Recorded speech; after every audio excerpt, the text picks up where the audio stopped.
Hi friends, in this video I am going to explain about the UJT, that is uni-junction transistor.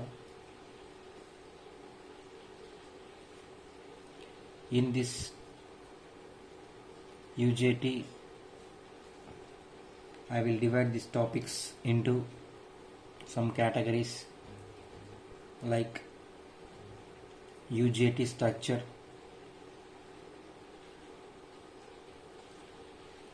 the symbol, equivalent circuit,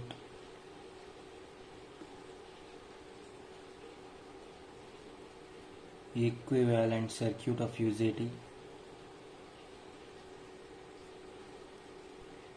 intrinsic standoff ratio of UJT,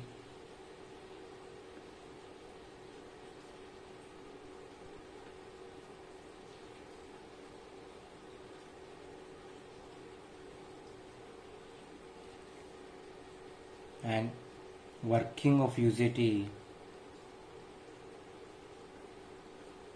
and its characteristics.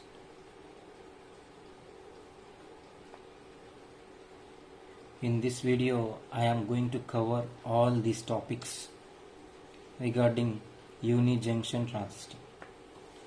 At first we have to discuss about UJT structure.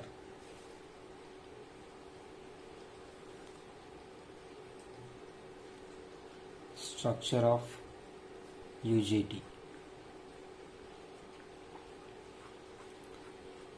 The structure of UJT. At first we have to take one slab. This is the slab which is made up of N-type material. N-type slab. This is made up of N-type material. And from the right side of the slab we have to connect two contacts. This is one contact and this is another contact, and this one is, and these two contacts are made up of ohmic materials. These are ohmic contacts. These are ohmic contacts, and this contact is named as base 2 and this contact is named as base 1.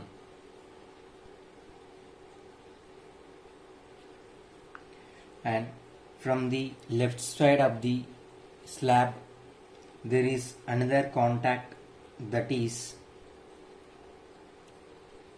emitter terminal is connected here. This is the another contact which is made up of aluminium rod. Aluminium, that is p-type material. P-type material, and this is the contact of emitter. We can observe one thing here from the emitter point. What is meant is, this is the N-type slab and this emitter contact is made up of P-type material, so that the P-type material and N-type slab which are in contact at one place, that forms one PN junction. Here we can see the PN junction formation, because this is the aluminium is made up of P-type and this slab is made up of N-type. So this combination will form the PN junction.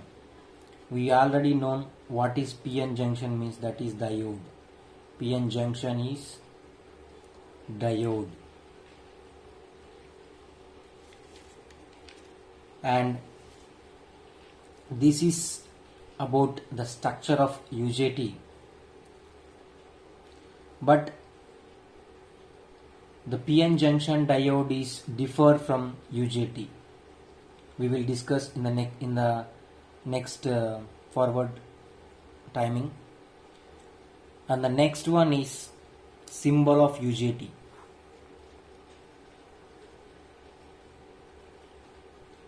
symbol of UJT. By seeing this structure, we can draw the symbol of UJT.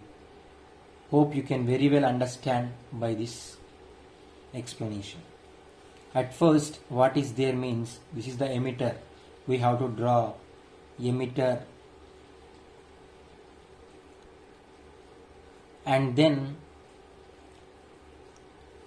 here there is a PN junction diode, and we have to draw this like this.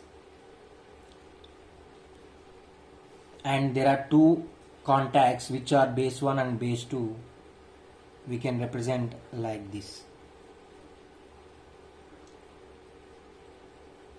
This is base 2 and this one is base 1.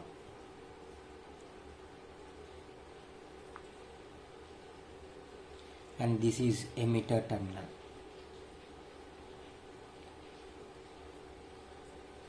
You got one doubt, that is why this arrow, what this arrow indicates.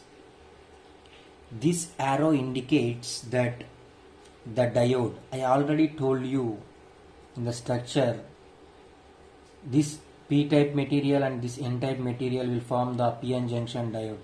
That diode is represented as this, like this arrow. So you hope you understand. This diode will indicate PN junction. This is about the symbol of UJT. And next one, the equivalent circuit of UJT. Equivalent circuit of UJT. It is very simple. By seeing this structure of UJT, you can draw equivalent circuit very easily. Here we are having, to the emitter terminal we are having one diode. So we have to draw, this is emitter. From the emitter we are having one PN junction diode, that is PN diode. And then there are two ohmic contacts here, base 2 and base 1. These will represent like resistors because these are ohmic contacts. And here we are having base 2 resistor, and here we are having base 1 resistor. This is base 2 and this one is base 1. To the base 2 we are having base 2 resistor. To the base 1 we are having base 1 resistor. This base 1 resistor is variable one. We will discuss why this is variable in the working of the UJT. This is the diode. This resistor explanation we will discuss in the working. The next one, intrinsic standoff ratio of UJT. This intrinsic standoff ratio of UJT is defined as where emitter current is 0. At that time the eta, that is intrinsic standoff ratio, is equal to resistance at base 1 to the total resistance, base 1 plus resistance at base 2. This standoff voltage to the power supply voltage. Actually why this is used means, standoff voltage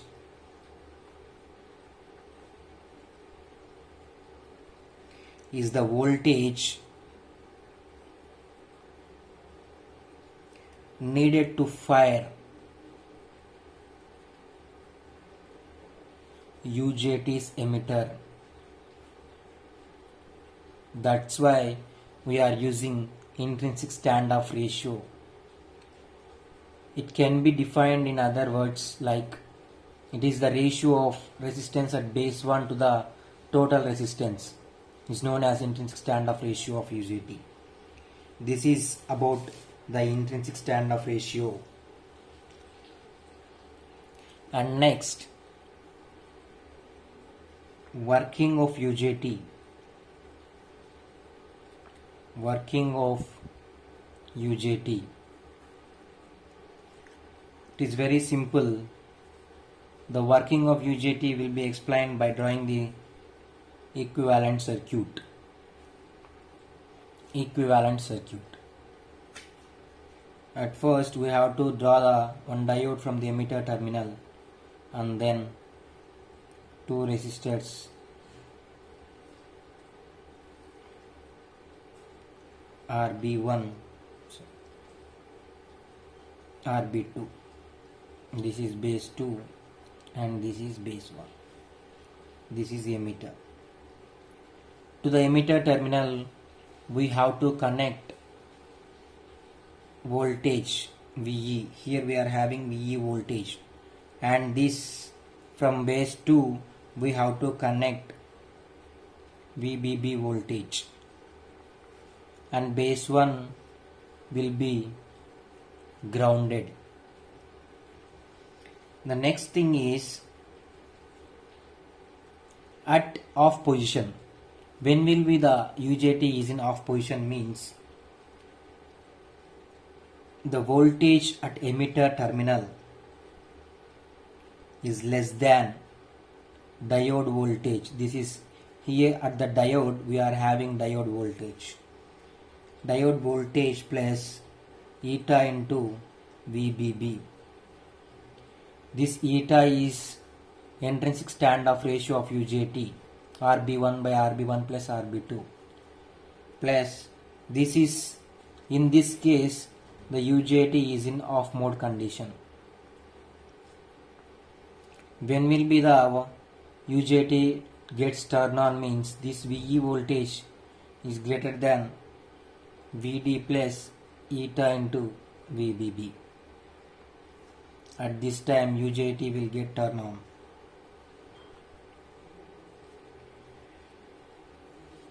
We have to notice that in this one, what is the voltage across this RB1 resistor means this VB1 equal to, we have to apply voltage divider rule. The total voltage VBB into the same resistance which we are calculating the voltage here, that is RB1 divided by total resistance RB1 plus RB2. We already know that RB1 by RB1 plus RB2 is intrinsic standoff ratio eta, that is VB1 equal to VBB into eta. So when we will connect this VE, when we will give the supply here, at that time the current will flow, IE current will flow. If the current is, if the voltage across this diode is passing through the emitter terminal is 0.7 volts greater, at that time only the diode will get turned on.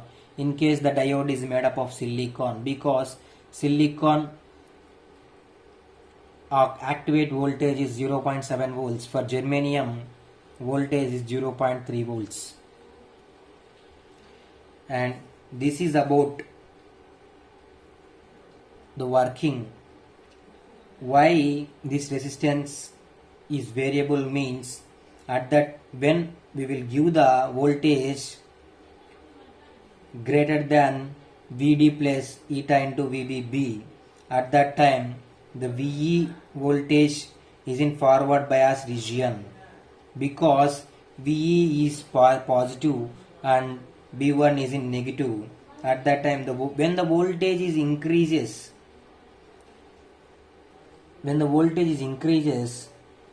if the resistance will get hotter, that means the temperature across this resistance will get high and the decreasing of the resistance will occur. That's why we are giving this resistance as variable 1. Hope you understand. Next one, the characteristics of UJT. On observing the working, we can easily draw the characteristics. The characteristics will be drawn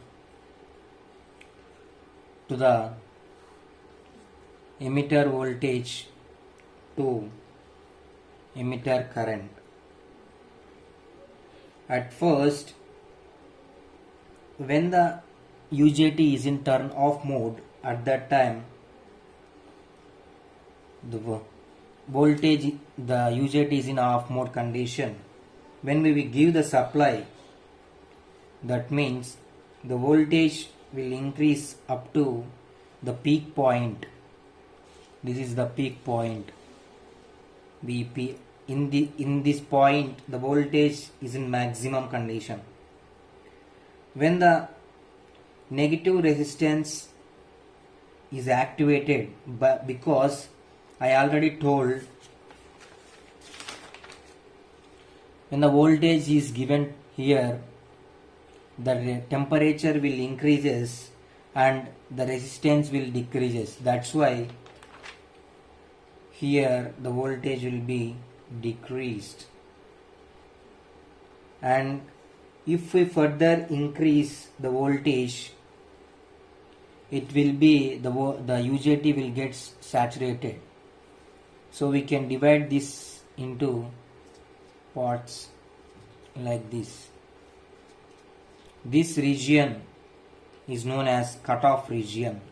In this state, the UJT is in off mode condition.